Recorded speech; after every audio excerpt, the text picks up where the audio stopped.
Oke. Oke, langsung masuk ke structure ya. Saya masuk ke structure. Nah, structure di sini ini ada spesifik theoretical-nya. Nah, structure yang ada di sini adalah first study the sentence. The purpose ya, determine what is needed to complete the correct. Makanya dilihat kalimatnya secara keseluruhan. Oh, ini berarti yang kita bahas yang ini aja. Then study each answer based on how well it completes to the sentence. Eliminate, diminta apa? Kurangi, hapuslah jawaban yang tidak bisa melengkapi. Yang dianggap salah mana? Ini, itu namanya di structure. Don't try to eliminate incorrect answer. Jangan pernah menghapus kalimat yang salah ya, atau jawaban yang salah dengan melihat cuma sekali aja. Tapi dibaca ulang lagi, ulang lagi. Tapi bagaimana cukup orang cuma 25 menit 40 soal. Nah, inilah teknik itu terlatih di situ. Oh, ini nggak mungkin akan ketahuan ketika kamu sudah mengenalinya, ya. Terus never leave any answer blank. Semuanya nggak boleh dikosongin dan nggak boleh menghabiskan banyak waktu di structure. Karena nanti sistem soalnya akan berlanjut, berlanjut gitu kan. Maksudnya apa? Kalau setelah listening lanjut lagi nggak boleh dijeda. Dia akan dalam satu kurun waktu. Beda dengan IELTS. Kalau IELTS itu kamu habis ngerjain listening, ngerjain structure itu bisa dijeda, ada jedahnya. Lanjut, oke lanjut. Break dulu bisa. Tapi kalau ini nggak bisa, harus lanjut dalam waktu 2 jam itu. Nggak boleh terputus, nggak boleh terpotong dengan disruptor yang lain. Sampai sini paham ya? Oke. Ya. Lanjut ke skill 1 ya. Skill 1 di situ ada subject and verbs ya. Ada skill subject and verb. Maksudnya apa? Di sini kamu diminta untuk mencari apa missing word-nya, missing sentence-nya yang ada di sini. Apakah kekurangan subjek, apakah kekurangan verb, atau kekurangan kedua-duanya. Perhaps the sentence has an extra subject. Kadang kalimatnya pun juga ada extra subjek, apa extra verb. Biasanya ada apa? Ada connector. Makanya skill subjek sama verb itu adalah skill dasar. Kalau dalam konteks ini ada was ringing, kalimat ini jelas kekurangannya apa, missingnya apa.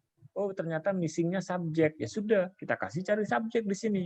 Jawaban subjek adanya di antara C dan D. Lihat lagi. Makanya kan disuruh lihat 2 kali. Oh, ini ada was. Mungkin nggak bells? Enggak. Berarti jawaban yang tepat? Jelas ya? Oke. Contoh kedua. Newspapers. Delivery ya, apa are delivered on time apa regular. Di sini ada every morning sama every evening. Newspapers itu banyak apa satu? Saya tanya. Satu. Newspaper, paper, newspaper sama newspapers kan beda toh. Ini butuh apa? Butuh kata kerja kan? Yang ada kata kerjanya mana? Delivery itu. Ini. Delivery mah noun. Delivery itu. Tapi kalau ini on time bukan, regularly are delivered jawabannya ya. Contoh yang ketiga, the plane ini udah ada subjek. Ini ada kata landing. Biar ada kata kerja berarti kita harus memberikan kata kerja. Kata kerjanya boleh nggak it is? Nggak bisa. Kenapa? Karena sudah ada subjeknya. It really is, udah ada subjeknya, nggak boleh. Is descending, double nanti. Ada is descending, landing. Ya ini will be. Kok will be, Mister? Iya, masih ingat kan ketika will nggak boleh nulis is kan? Tapi the plane will is kan salah. Tapi the plane will be. Ya. Oke, lanjut lagi. Subject and verbs. Nah, ada subject. Sampai sini udah paham belum? Nah, oke, lanjut ya di sini. Subject and verbs, ini kesimpulannya. Sentence in English must have at least one subject and one verb. The first thing you should do as you read sentence in structure sections of the TOEFL test is to find the subject and the verbs. Ya. Oke. From this, you can get this one. My best friend always helpful with the problems.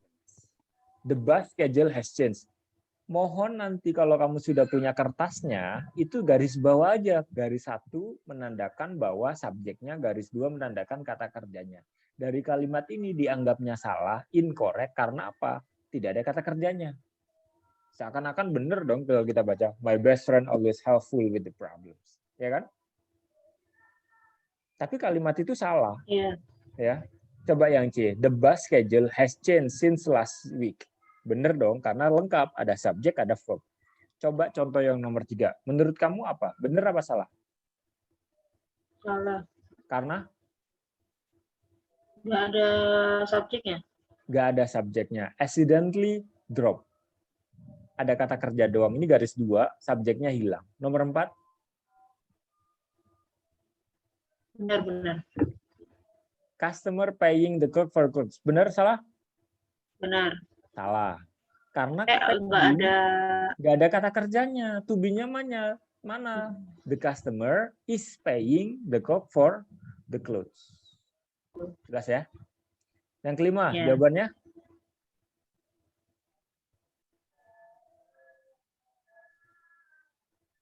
The professor handed the syllabus to the students. Berarti? Halo? Sir? Ya. Terdengar nggak suara saya? The professor handed the... sinyalnya jelek ya? Enggak, on. Sir, sinyal jelek. Kenceng saya di sini. Putus-putus di sana. Ya, apa sinyal? Iya. Oke. Oh, saya juga kenceng sinyal, Sir. Ya, sama-sama kenceng kok. Ya mungkin kecantol aja itu. Next, the professor handed the syllabus to the students. Apa ini jawabannya? Benar apa salah? Betul. Betul, karena subjek sama verb-nya sudah lengkap. Nah, selanjutnya 6-10 kamu yang lanjutin ya. Oke, nanti saya akan break untuk ini waktu mengerjakan, nanti kita koreksi, kita nge-zoom lagi ya. Oke, object of preposition sekarang. Object of preposition. Sorry. Halo. Ya. Sir, yang atas deh. Iya, tadi the customer paying salah kan? Salah. Kata kerjanya mana saya tanya? Pay. Yang pay itu. Sejak kapan paying tanpa to be dianggap sebagai kata kerja? Iya. Nggak boleh, itu masih kategorinya adjektif kalau nggak ada itu. Ya. Clear ya? Oke. Sekarang masuk ke skill 2, object of preposition. Maksudnya apa object of preposition di sini? Object of preposition kalau ketemu preposition. Nah, preposition itu apa aja? Contohnya ada in, at, of, to, sampai yang ada di sini dan yang lainnya sebagainya, ya kan? Ini dianggap bukan sebagai subjek, tapi sebagai pelengkap informasi kepada subjek tersebut. Contohnya, the trip to the island on Saturday will last for 3 hours. Sebenarnya kata dasarnya itu ini. The trip will last. Udah gitu doang. Saya punya kalimat kayak gini. Siti, ya kan? In the bathroom next to the toilet under the tree is happy. Ya kan? Kalimatnya gampang kan sebenarnya. Siti is happy gitu kan. Nah, itu adalah maksudnya di sini objek preposition di sini bukan sebagai subjek. Jadi nanti kalau di sini ada s bukan ini loh sebagai acuannya, tapi acuannya tetap the trip. Contoh, to Mike ini bukan subjek. Kalau ini kamu anggap subjek, kamu pasti akan milih really atau yang lain. Tapi kalimat ini kekurangan subjek. Berarti jawaban yang tepat apa? The party. Ya, clear ya? Jangan dianggap Mike ini subjek, tapi ini sebagai preposition, object of preposition. Ya, jelas ya?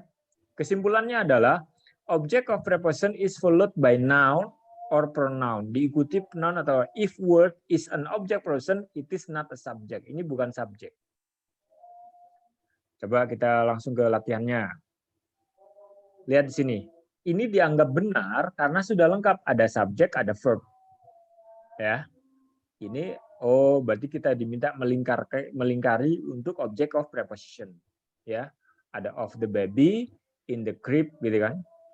By the next meeting of the class. Nomor 2, by the next meeting of the class need to turn in papers. Kalimat ini jelas, garis satunya nggak ada. Ini garis kedua kan verbnya kan. Ini salah nih garisnya nih. Harusnya digeser ini. Berarti kalimat ini apa? Kurangan subjek. Kesalahan nomor 2 adalah kekurangan subjeknya. By the time next meeting of the class, ini bukan subjek. Ini yang kebanyakan salah. Orang Indonesia itu berasumsi adalah sebelum kata kerja ya subjek. Kata siapa? Buktinya ini salah. Masih terdengar suara saya? Masih. Oke. Yang ketiga, jawaban kamu apa? Benar apa salah? Betul. Salah. Kan the direction subject. Kata kerjanya mana? Exercise. Exercise kan ada the-nya. Oh ya, double subject ya. Subjeknya bukan double subject. Dia itu ini. No, to the exercise bukan dianggap subjek. Ini harus saya lingkarin nih. On the page ini harus saya lingkarin. 20 nuklir, ini noun-nya. Berarti kalimat ini kurangan apa? The direction-nya banyak kan? Berarti the direction to the exercise on page are 20 unclear. On page 20 ya kan? On page 20 berarti di sini apa? Unclear. Saya ralat lagi ya. The direction dia sebagai subjek, ini sebagai objeknya, unclear-nya tidak jelas adjektifnya, berarti kekurangan to be apa? Are unclear. Arah-arah, the direction. Subjek kan? Ini prepositional phrase, object of preposition. Ini prepositional phrase, object of preposition sampai page 20. Kan arah latihan pada halaman, ya kan? Pada halaman 20 tidak jelas. Kalimat ini salah karena kekurangan to be. To be yang apa? Harusnya to be are. Sampai sini jelas ya? Ya. Oke, yang keempat, benar apa salah?